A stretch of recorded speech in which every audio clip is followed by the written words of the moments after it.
What does a relationship look like between a Type 2 helper and a Type 8 challenger? Well, let's start off by talking about a few things they have in common.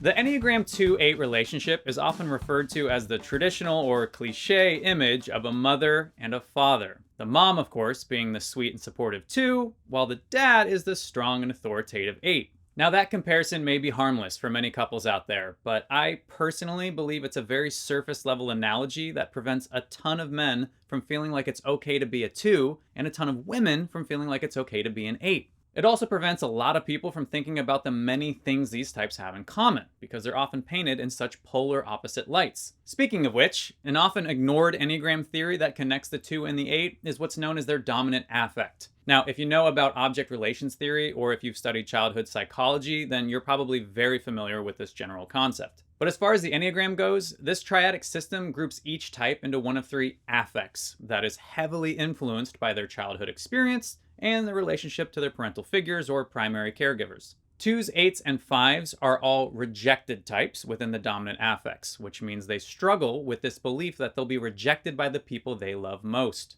The 8's ego says that they're just way too much for people to love, whereas the 2's ego says that they're just not enough for people to love. So what happens? Well, 8s push people away before they can be rejected, and 2s seek out needy or helpless people, or pets, that are incapable of rejecting them. Now, that's obviously the unhealthy version of 2s and 8s, and there are far more subtle forms of these behaviors as they get healthier and more stable. But my point is just to highlight the fact that their external reactions may be very different, but their internal narrative as rejected types is almost identical. Okay, another point of connection for 2s and 8s is via their movements of integration and disintegration. If we take a look at the shape of the Enneagram, you'll see that the 2's movement of disintegration is to the Type 8 challenger, and the 8's movement of integration is to the Type 2 helper. These lines always signal a natural synergy between 2 people that probably have a very similar bundle of traits that they let out at very different moments. For 2s, they can have a shocking amount of command presence and aggression,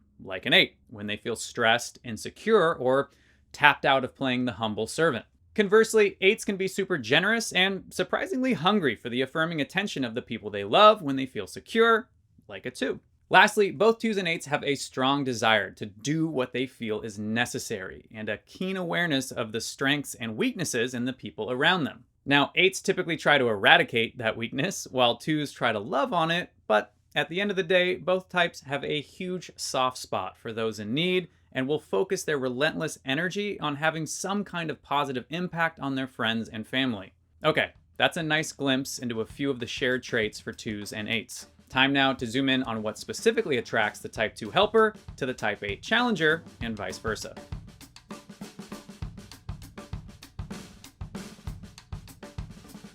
2s are often defined by their need to be needed, which makes their attraction to the 8 kind of fascinating, because 8s often pride themselves in being these rugged individuals that don't need anything from anyone. Ironically though, the 2, and especially those with a strong sexual instinct, can actually enjoy the pursuit of someone that seems so unattainable, as it's a way to counter that rejection narrative that's tied to their dominant affect that we just discussed in the previous section. It's like their ego is telling them, hey, if we can win over that incredibly hard to get person, then we might actually be worthy of love. This trend is also tied to the 2's place within the heart triad center, as all heart types have a deep struggle with shame that makes them primarily focused on attaining love and affirmation. Now, on the flip side, 8s are in the gut or body triad center, so they're primarily focused on practical power, which often leads to a general disregard for their emotion. Now, that may sound like a bad thing, and at times it is, but for 2s that are often caught up in their feelings or prone to being manipulated by people that shamelessly tug on their heartstrings, it's actually pretty helpful to have someone around that's more shrewd when it comes to making difficult, emotional decisions. This tends to look like the 8 protecting the 2 by enforcing some healthy boundaries with friends, family, or maybe even at work. Now, while the 8 may not have much regard for emotion, they still bring plenty of passion to their relationships, which attracts the 2 for several reasons. First, and maybe on the less healthy side, the 8's willingness to engage in conflict can often stir up a fair amount of drama, which some 2s can actually enjoy, because drama creates a tangible emotional situation where they can be of service. This ties back to the 2's need to be needed, as to them it feels like the 8 needs someone to do damage control for them, or else they'd be totally misunderstood and then they could end up dying alone as some bitter old curmudgeon. Also, 2's in a romantic relationship with an 8 tend to see the 8's softer side more than anyone else because they experience that movement of integration where the 8 will lavish their partner with loving attention. So the 2 feels like, oh, if only people got to see the kinder, gentler, real side of the 8 that I get to see, then they love him like I do. But this again just makes them feel both special and needed. Furthermore, the 8's intense passion, mixed with the fact that they're primarily centered in the body, often translates into a rather indulgent or consistent craving for physical intimacy. This is great for 2's that now have another tangible way to feel both loved by and of service to their partner. It also feels even more special because someone as seemingly tough and walled off as the 8 has let the 2 experience them in such a vulnerable state. All right, before I lose my PG rating, let's move on to a few things that 8's typically find most attractive about 2's.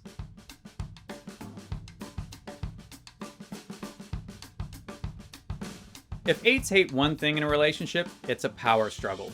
Enter the Type 2 helper, a person naturally wired to play a more supportive role within a more authoritative person's life. Now, if we take a look at the Hornevian triad, which describes how each Enneagram type gets what they need from social relational situations, you'll see that 2's are in the compliant group and 8's are in the assertive group.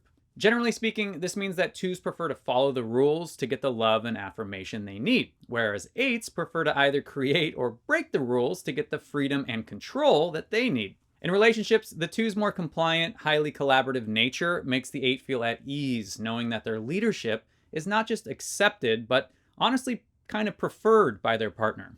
It also helps that 2's heap tons of praise and affirmation on the 8, which just feeds their ego's narrative about being a strong leader. I do want to clarify, though, that I'm not saying 2's can't be phenomenal leaders. I'm just saying that most 2's prefer to have a meaningful influence on other people without being overtly in control. Also, your average and healthy 8's out there won't be attracted to someone just because they're passive and submit to their authority. And in fact, 8's usually have a bit of disdain for people that seem too weak to stand up for themselves. That's why 8's often test their loved ones by pushing up against them so aggressively, because they want to know that you're going to rise to the occasion when real adversity strikes. Fortunately, the 2's movement of disintegration is to the Type 8 challenger, which is normally painted in a negative light, but in this scenario, it can actually be a point of attraction when the 8 sees that the 2 has got more than a little fight in them, even if it's a bit shocking at first. Speaking of this movement of disintegration, another point of attraction for the 8 arises when they're in their own disintegrated space at the Type 5 investigator.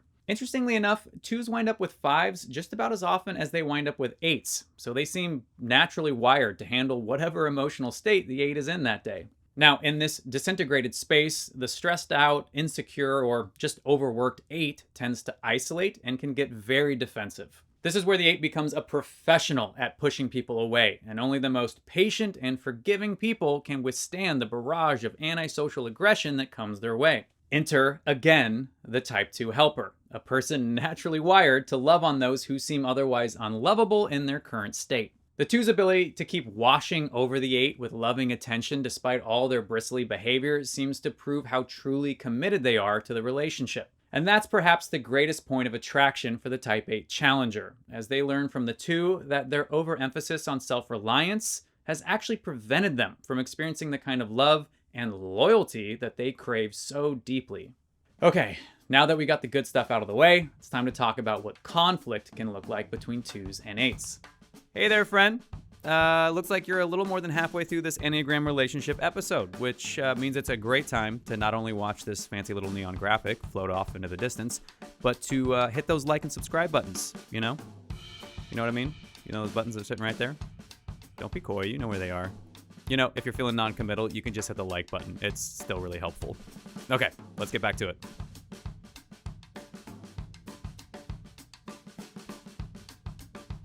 Twos and 8's can have about as much conflict as they have cohesion in a relationship, thanks to their very different worldviews. Essentially, 2's would trade power to have love, whereas the 8 would trade love to have power. These internal value systems make the 2-8 couple clash in 3 distinct arenas, if you will. Where they focus their physical energy, what gives them a sense of pride, and how they handle emotionally painful situations. First, in regards to their physical energy, both 2s and 8s can run themselves into the ground, trying to attain the affirmation or autonomy they crave. For 8s, they get really frustrated with the 2 for always giving away their time and attention to people or organizations that seem to do nothing to advance their position in life. For 2s, they get frustrated with the 8 because they're always advancing their position without pausing to consider other people's feelings. When these frustrations finally boil over into a direct conversation, it usually sounds like both partners saying something along the lines of, "Look, I understand what you're trying to do, but I do not like how you're going about it."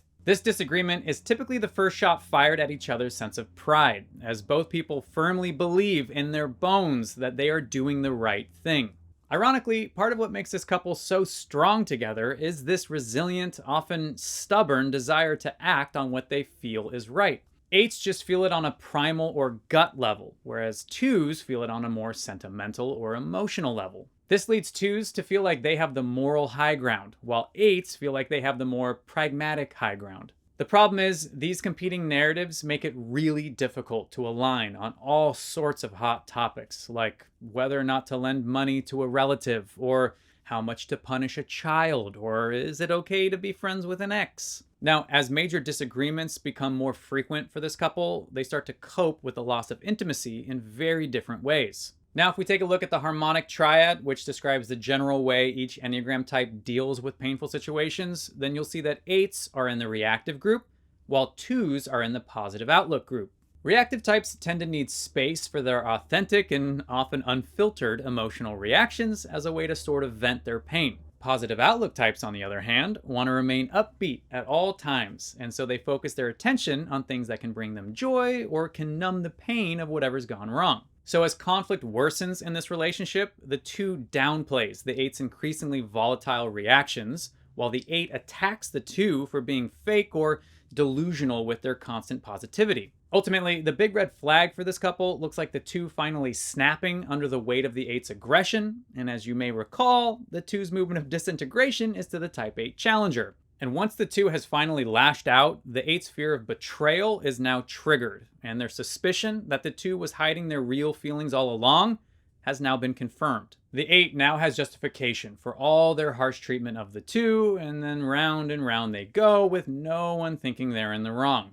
Alright, that's just a glimpse into the dark side of this couple's potential future together, and there are plenty of things this couple can do to stay on the healthy side of this whole opposites attract thing that they got going on. So, on that note, let's wind things down with just a little relationship advice tailored specifically for my 2-8 couples out there.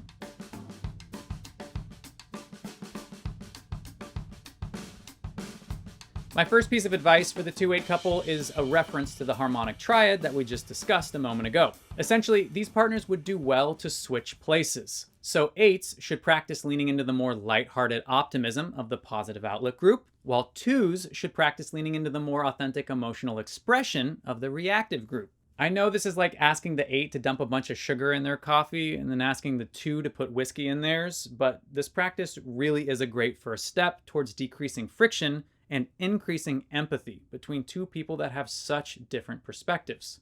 Okay, the next tip I've got for this couple is to monitor your energy. 2s and 8s often put a ton of time and attention into people and projects outside the home. Now, this isn't a big deal when this couple is young and they don't have kids, so they can stay out late and always reconnect after a long day. But as they get older, and especially if they start a family, then this couple is super prone to saving only the last little bit of their energy for each other, which then slowly erodes the intimacy of their relationship. And I know there are crazy seasons of life, where the 8 might be starting a business, or the 2 might be going through some family crisis and just can't be together that much right now. But I would challenge this couple to take a real honest look at their history together before making this excuse. Because for many 2-8 couples, there's always another good reason for why they just can't slow down and spend some time together. So just remember to prioritize quality time, no matter what grand opportunity or great need is pulling you away. Speaking of another great need, physical intimacy in this relationship is a very delicate balance between being an awesome way to feel connected and being the only way this couple feels connected.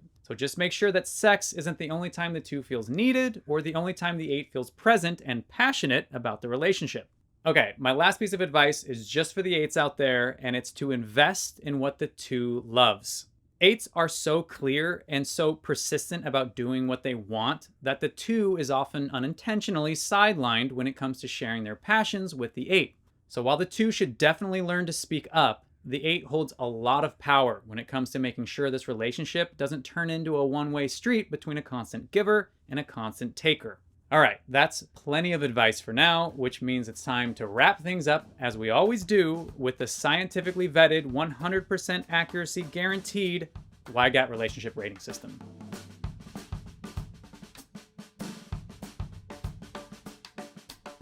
First up on the YGAT relationship rating system is the spice meter.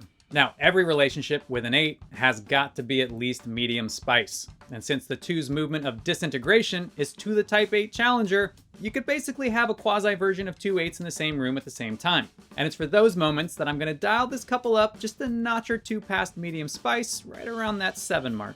All right, next up is the power meter. And since this duo is a natural combination of a strong leader and a strong supporter, I'm again going to put them right around a 7 out of 10. However, I do think there is a version of this couple, specifically the 8-wing 9 with a 2-wing 3, that would have the energy, ambition, and social graces necessary to reach full White House levels of power. Last up is the fun meter. And while 2s can be a bubbly little bundle of fun, the 8 tends to be far more serious and can even be a bit of a workaholic at times. So for that reason, I'm going to put them right in the middle at about a 5 out of 10. Alrighty folks, there you have it, the Enneagram 2-8 pairing. A surprisingly spicy, powerfully paired, and fairly fun couple that's a perfect balance of salty and sweet. I'm more of a salty fry guy myself, but to each their own. That's a wrap on this Enneagram relationship episode for the Type 2 helper with a Type 8 challenger. If you're shutting it down here, then I will say thank you so much for watching. I really hope you enjoyed it. And if you did, please do me a little favor and hit those like and subscribe buttons for me on your way out. And hey, if you're sticking around for more Enneagram goodness, then you know that I have got plenty of relationship-themed content for you to choose from right here on the screen, as well as some more lighthearted content if you need a little bit of a break. Take your pick.